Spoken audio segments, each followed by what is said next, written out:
Good morning, friends. My name is Rakesh Kumar Khuntia. Today, we are going to see discussion on pharmacology. We are going to see what is pharmacology. We are going to see what are the history of pharmacology, what are the divisions involved in pharmacology, what are the theories in pharmacology, and we are going to see about the society's education and also the policies in pharmacology, drug policies in pharmacology. So, coming to the pharmacology, pharmacology is the branch of science. It is a branch of biology. It is a branch of pharmaceutical science, which is duly concerned with the drug action or the medication action. So, where any kind of drug, it could be a artificial, natural, endogenous, which is a molecule which exerts a physiological, biological, biochemical effect on the cell, tissue, organ, or the organism. This is used to encompass these exogenous and endogenous bioactive species. Specifically, the study of the interaction that occurs between a living organism and chemical that affect the normal or abnormal biochemical function. If substances have medicinal properties, these substances are called pharmaceuticals. So, any kind of drug substance that is having a medicinal property, a biochemical function, they are considered to be pharmaceuticals. The field is very broad, which encompasses the drug composition and properties, the synthesis, drug design, molecular cellular mechanisms, organ system mechanisms, a single transduction, cellular communication, molecular diagnostics, interactions, chemical biology, therapy, medicinal applications, and anti-pathogenic capabilities. The two main areas of pharmacology are pharmacodynamics and pharmacokinetics, PKPD, what we basically call them as. See, pharmacodynamics studies the effects of a drug on biological system. So it's a dynamics. Kinetics studies the effects of biological system on the drug.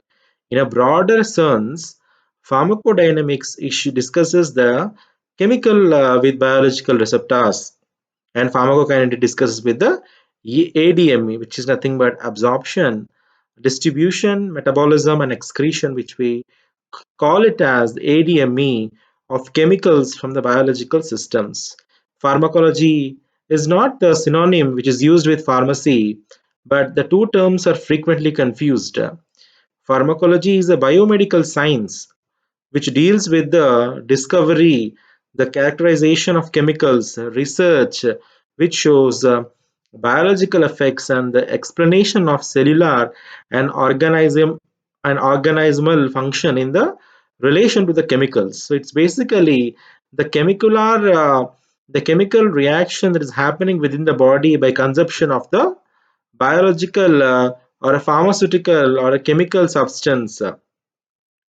In contrast, a pharmacy, that is the health service professions, is concerned with the application of principles learned from pharmacology in its clinical settings, which is used in dispensing or clinical care role.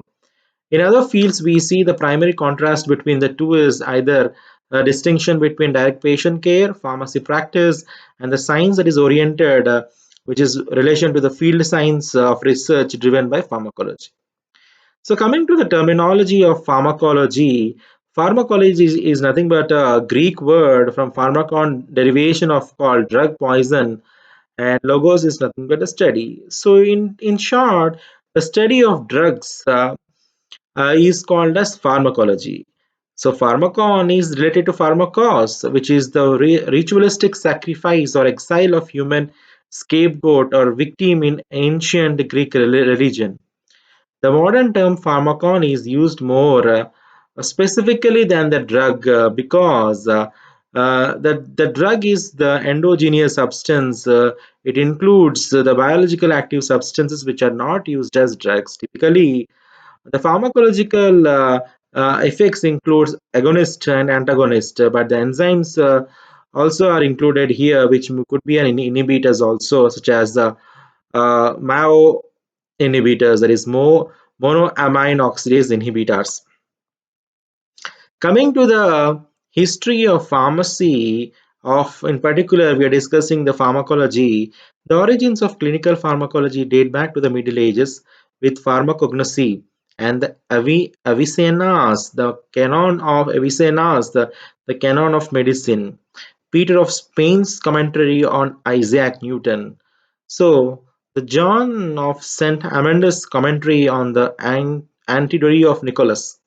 Early pharmacology was focused more on herbalism and natural substances, mainly the plant extracts. Medicines were compiled in books called pharmacopoeias. Crude drugs have been used since prehistory as a preparation of substance from natural source. However, the active ingredient of crude drugs are not purified and the substance is adulterated with other substances. Coming to the traditional medicine that discusses the culture, maybe a specific to a particular culture as Chinese, Mongolian, Tibetan, Korean medicine. The as much as this has been recorded as a pseudoscience, because this is all dealing with the traditional science of medicine, but then the pharmacological substances known as entheogens may have spiritual and religious use and historical context. In the 17th century, the English physician Nicholas Culper translated and used pharmacological text. The Culper detailed plants and the conditions they would treat. In the 18th century, much of clinical pharmacology was detailed by the work of William Withering.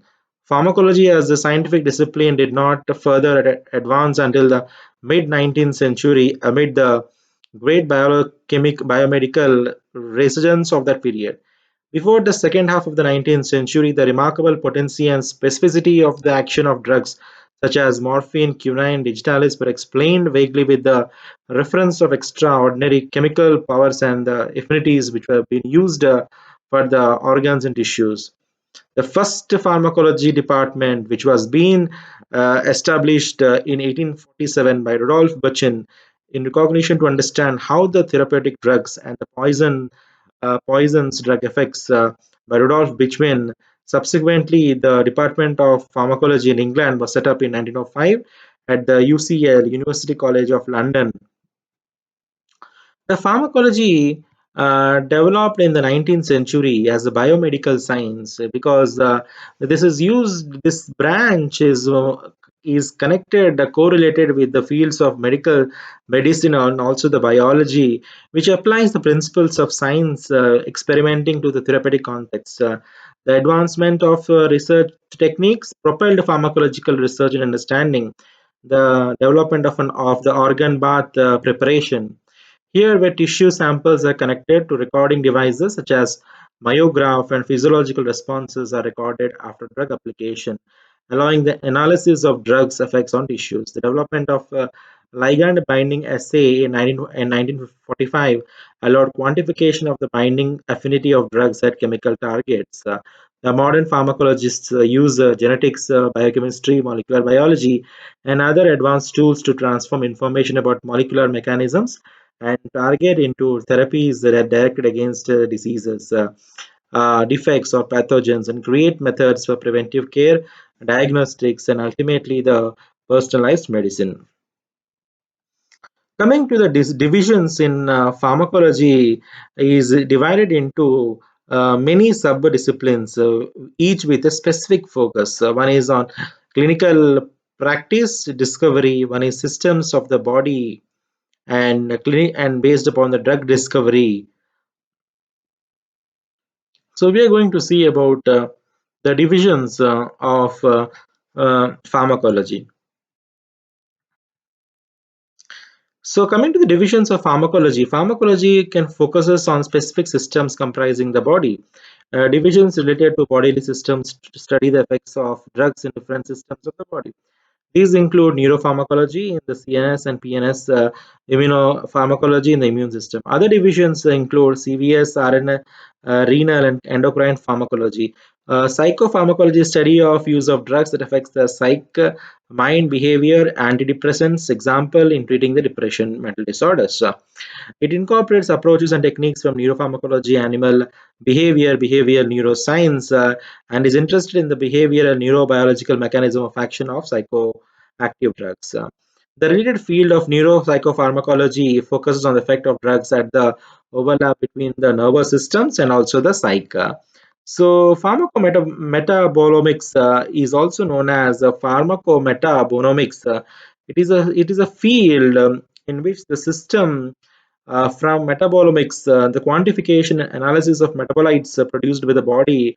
It refers to the direct measurement of metabolites in an individual bodily fluids in order to predict and evaluate the metabolism of pharmaceutical compounds and to better understand the pharmacokinetic profile of a drug.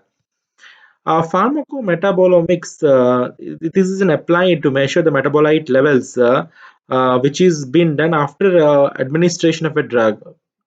So, in order to monitor the effects of the drug on a metabolic pathways in the body, there is one more field called as pharmacomicrobiomics, which studies the effect of microbiome variations of drug disposition, action, and toxicity.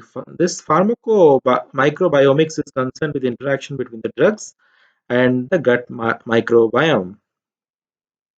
Coming to the next, pharmacogenomics, which is the application of genomic technologies to drug discovery and further characterization of drugs related to an organism's entire genome. For pharmacology regarding individual genes, pharmacogenetics studies as how genetic variation gives rise to different responses to drugs. Epigenetic studies the underlying epigenetic marking patterns that leads to the variation in an individual response to a medical treatment. So with this, we're going to end today's session on the introduction on pharmacology. What we'll do is that tomorrow we'll continue this discussion and we'll see how this is going to help the scientists, the researchers to understand more on the pharmacology, about the pharmacokinetics, dynamics, the drug policies, the societies, and also the education in pharmacology. Thank you, friends. Have a nice day. Bye bye.